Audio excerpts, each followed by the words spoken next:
New recipe कुछ नहीं। मैं आशा करती हूँ कि आप सब ठीक होंगे, अच्छे भले होंगे, अच्छे रहिए।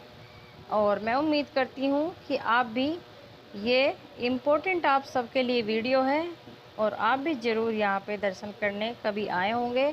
नहीं आए होंगे तो मैं प्रार्थना करती हूँ बाबा ज्योतिर्लिंग भोलेनाथ, नाथों के नाथ भोलेनाथ ज़रूर आपको बुलाएं और आप भी दर्शन सभी कर पाएँ। मेरे मानने में ये है कि सारी दुनिया ने ही दर्शन कर रखे हैं, और ऐसा भी हो जाता है किसी ने नहीं भी कर रखे हैं तो मेरी भोले बाबा से प्रार्थना है, भोले बाबा अपने दर्शन आप सबको ही कराइए।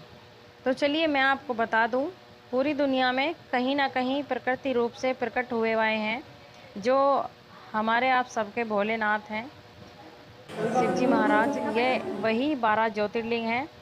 उन्हीं 12 ज्योतिर्लिंगों में से ये सारी 12 ज्योतिर्लिंग हैं जो प्रकृति रूप से अपने आप ही प्रकट हुई हैं ज़मीन से, ना ही किसी ने स्थापित किया है। ये नहीं है, ये तो नर्मदा नदी से पाई गई हैं, जो कि नर्मदा नदी को भगवान शिव ने ही और भगवान के वरदान द्वारा नर्मदा नदी में ही ये प्रकृति रूप से अपने आप ही बनाई जाती हैं, अपने आप ही बन जाती हैं। बहुत मशक्क़तों के बाद पानी पनडुब्बी पानी में तैर के लेके आते हैं, जो कि बहुत ही मुश्किल से मिलती हैं।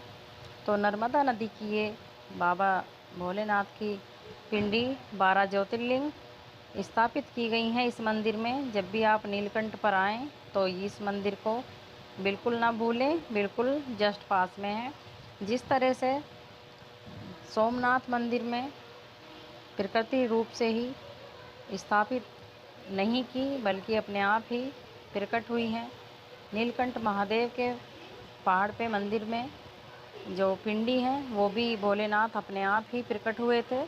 वैसे ही सब जगहों की अपने भारत से अलग भी कई जगह ऐसी हैं जो कि बाबा भोलेनाथ खुद प्रकट हुए हैं। वो सब पिंडी 12 ज्योतिर्लिंगों में यहाँ पे स्थापित की गई हैं ताकि कहीं और ना जा सकें, तो यहाँ पर आप सब दर्शन कर सकें। क्योंकि ज़्यादा तादाद में बाबा भोलेनाथ के नीलकंठ के मंदिर में सभी आते हैं। यहाँ पे त्रिलिंग भी हैं जो कि 3 पिंडी बाबा भोलेनाथ की एक जगह है। अभी आप आगे देख सकते हैं, ये देखिए। और यहाँ पे बेलपत्र के 3 पत्ते आप ज़रूर चढ़ाएं। गंगा जल मिल जाता है 30 से 40-50 रुपए में, सारा प्रसाद मिलता है। आप इसे ज़रूर चढ़ाएं। जो बेलपत्र वृक्ष होता है उसके पत्ते आप ज़रूर चढ़ाएं, 3 अगर हैं तो कहीं भी मिल जाते हैं। बेलपत्र के वृक्ष आपको पहाड़ों पर भी मिल सकते हैं, निगाह मारते जाइए। मेरे सभी प्यारे दर्शकों, अगर आप नहीं मिल पा रहे हैं आपको तो आप प्रसाद में भी ले सकते हैं। वैसे तो आप कई तरह का प्रसाद, पर गंगा जल के बिना बिल्कुल भी स्नान भोले बाबा को नहीं कराना चाहिए। और आप रुद्राक्ष, जैसे रुद्राक्ष का एक माला हो या फिर एक मोती हो या फिर सफ़ेद आप पुष्प चढ़ा सकते हैं। चंदन जैसे कुछ भी आप इस तरह के भोग लगा सकते हैं, तिलक कर सकते हैं चंदन आदि का, और भोग आप लगा सकते हैं पेड़े का। सिंपल प्रसाद भी वहाँ पे मिलता है मेवाओं का, और भगवान को कुछ भी नहीं प्रिय होता। देखिए, माता सती और शंकर भगवान को पेड़ा, खोया और शक्कर का, यानी मावा और बोरा का पेड़ा बहुत ही प्रिय है। हर एक रूपों में, अनेक रूप हैं इनके, माता सती के भी और माता शक्ति के भी, और देखिए भगवान शंकर के भी।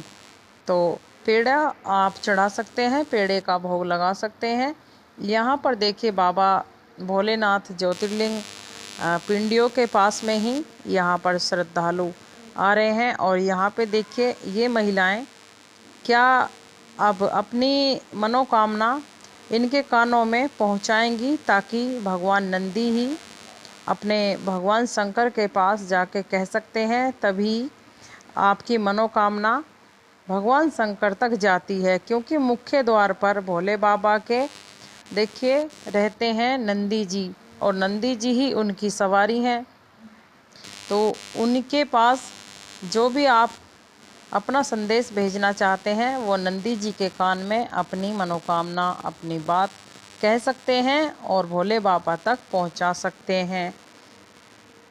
स्पष्ट रूप से यही बात है, जैसे कि आप सब जानते हैं वैसे ही मैं आपको बता रही हूँ।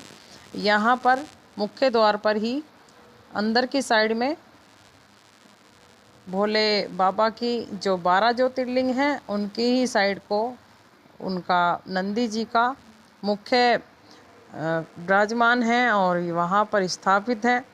तो यहाँ पर आप देखिए भगवान कुछ नहीं मांगते, पर आप यहाँ पे अगर इतनी दूर से आए हैं तो आप 10-20 रुपये तो ये महाराज बैठे रहते हैं यहाँ पर, ये सब इतने ज़्यादा वो नहीं होते, बस भगवान के आश्रय पे और आप सबको देखने के लिए और बस आशीर्वाद के लिए ही बैठे रहते हैं। आप दान पात्र में भी दान कर सकते हैं, मंदिरों में ही, मंदिर के ही निर्माण में ये ख़त्म करते हैं। ये जो आप दान पात्र में डालते हैं, जो भी आपकी श्रद्धा होती है, अगर आपकी श्रद्धा नहीं है कुछ देने की तो मत दीजिए, कोई मुँह से नहीं मांगता। यहाँ पे कोई 1 रुपया भी नहीं मांगता मुँह से।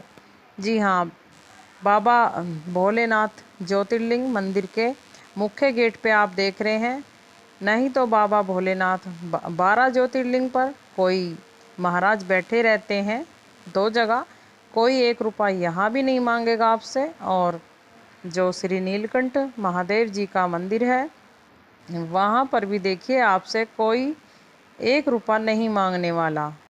जी हाँ बिल्कुल दोस्तों, यहाँ पर मंदिरों में कोई नहीं मांगता महाराज रहने वाला।